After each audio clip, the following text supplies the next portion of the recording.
Hello everyone, welcome back to my channel. As I have promise कि मैं अपनी next video में priority और डेलीगेशंस के प्रिंसिपल मेंशन करूंगा, क्योंकि ये प्रिंसिपल एनक्लेक्स को क्रैक करने के लिए बहुत ही इंपॉर्टेंट है। इन प्रिंसिपल को जाने बिना एनक्लेक्स को क्रैक करना ऑलमोस्ट इम्पॉसिबल है। सबसे पहले हम डिस्कस करते हैं कि डेलीगेशन होता क्या है। डेलीगेशन इज अपना काम किसी को देना, मतलब एक सुपरवाइजर है, वो कौन सा काम डेलीगेट कर सकती है अपने इंफीरियर स्टाफ को।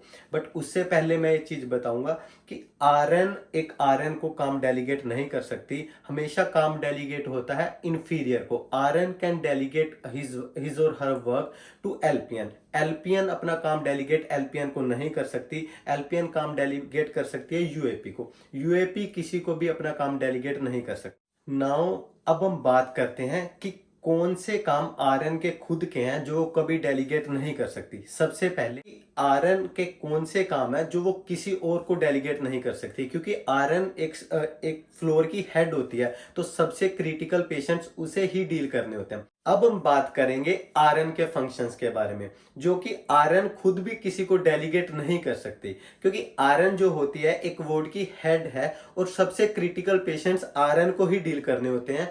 वो पेशेंट्स एलपीएन या यूएपी को डेलीगेट नहीं किए जा सकते। आरएन के इन फंक्शंस को आप याद रख सकते हो एक निमोनिक से, that is you it. You is for unstable client. Unstable client for example आपको टर्म्स याद रखनी है। Sudden change in status of client, कोई भी रेस्पिरेटरी स्टेटस, न्यूरोवेस्कुलर स्टेटस में चेंज आ गया, या फिर न्यू क्लाइंट्स, किसी कभी भी न्यू क्लाइंट डेलीगेट नहीं किया जा सकता। वो हमेशा सबसे पहले आरएन ही असेस करेगी।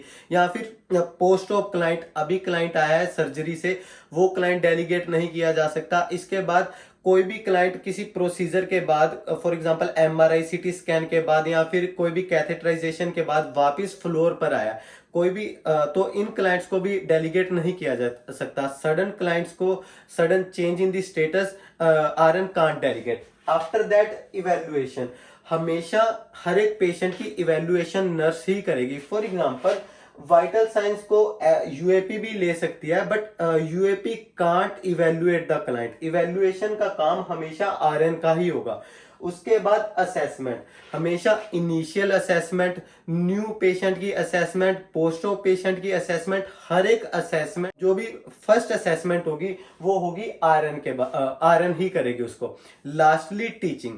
अब टीचिंग, हर एक तरह की टीचिंग, डिस्चार्ज टीचिंग, किसी भी प्रोसीजर की टीचिंग, या फिर पेशेंट अभी अभी आया है फ्लोर के ऊपर, न्यू एडमिशन वाली टीचिंग, किसी डाइट के रिगार्डिंग टीचिंग, हमेशा प्राइमरी टीचिंग देगी आरएन। After that LPN. अब एलपीएन आती है आरएन के बाद। अब एलपीएन यूएपी को काम डेलीगेट कर सकती है, बट आरएन को नहीं कर सकती। एलपीएन एलपीएन को भी नहीं कर सकती। अब हम बात करते हैं एलपीएन के फंक्शंस क्या क्या।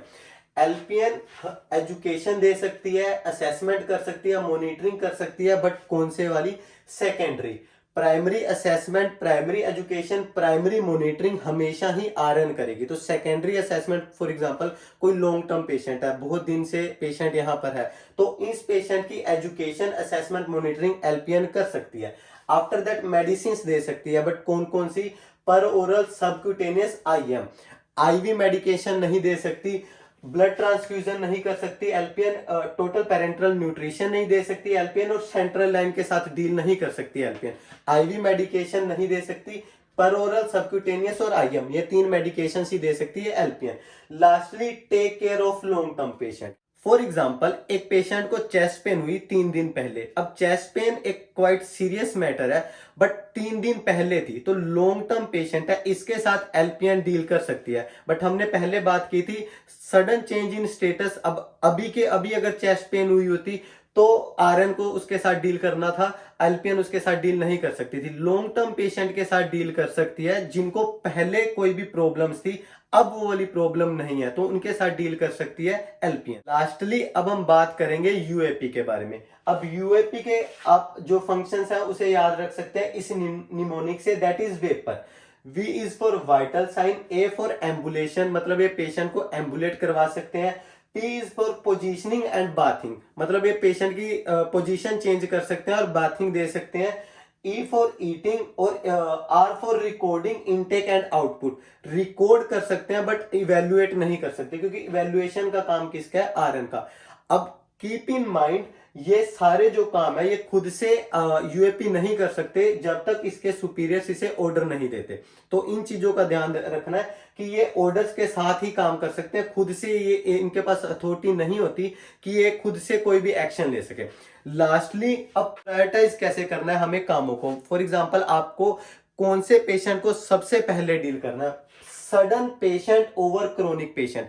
For example, sudden vomiting, sudden infection, sudden chest pain, sudden जो एक्यूट पेशेंट है उनको प्रायोरिटी देनी है ओवर क्रोनिक पेशेंट। मतलब ये लॉन्ग टर्म पेशेंट है, इनको पहले कभी फीवर था, पहले कभी इन्फेक्शन हुई थी, पहले इनकी चेस्ट पेन थी, तो सडन वाले पेशेंट को, एक्यूट पेशेंट्स को प्रायोरिटी देनी है ओवर क्रोनिक।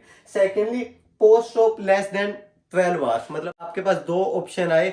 अब एक पेशेंट के फ्रैक्चर हुआ हाथ में 4 घंटे पहले, और दूसरे पेशेंट की ब्रेन सर्जरी हुई 48 घंटे पहले। अब देखें तो ब्रेन सर्जरी इज क्वाइट, मतलब बड़ी सर्जरी है as compare to hand fracture, but हमें प्रायोरिटी फिर भी किसे देनी है, हैंड फ्रैक्चर वाले को, क्योंकि इसको टाइम पीरियड अभी कम हुआ, अभी 4 घंटे पहले ही सर्जरी हुई है। So post op less than 12 hour हमेशा हमारी प्रायोरिटी है। Thirdly, unexpected symptoms. For example, fracture patient की chest pen.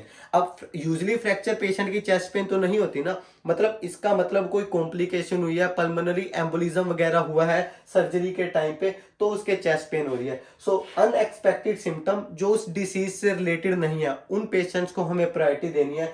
Next is haemorrhage, hypoglycaemia या फिर फीवर। इन तीनों पेशेंट्स को, अगर किसी पेशेंट के आंसर में ये चीज मेंशन हुई है ऑप्शन में कि पेशेंट को हेमरेज है, priority, hypoglycaemia again priority, fever है, ये तीनों चीजें ही प्रायोरिटी है, क्योंकि फीवर इंडिकेट करता है इन्फेक्शन को।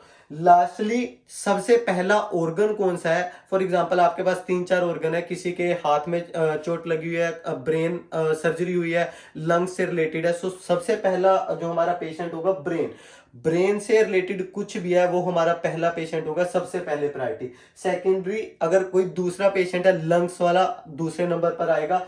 Third is heart. तो इन organ wise brain is first, lung is second, heart is third. तो इसके अकॉर्डिंग आपको प्रायोरिटी देनी है और इन फंक्शंस के अकॉर्डिंग आपको काम को डेलीगेट करना है। अगर आप प्रायोरिटी और डेलीगेशन को अच्छे से पढ़ लोगे, स्पेशली इस वीडियो को बार बार देखोगे, तो आपके एनक्लेक्स को पास करने की प्रोबेबिलिटी और इंक्रीज हो जाएगी। सो इस वीडियो को बार बार देखो, स्पेशली उन पर्सन्स के साथ शेयर करो जो अभी एनक्लेक्स की प्रिपरेशन कर रहे हैं। और अगर आपको मेरी वीडियो पसंद आती है तो काइंडली शेयर इट और subscribe my channel. Thank you.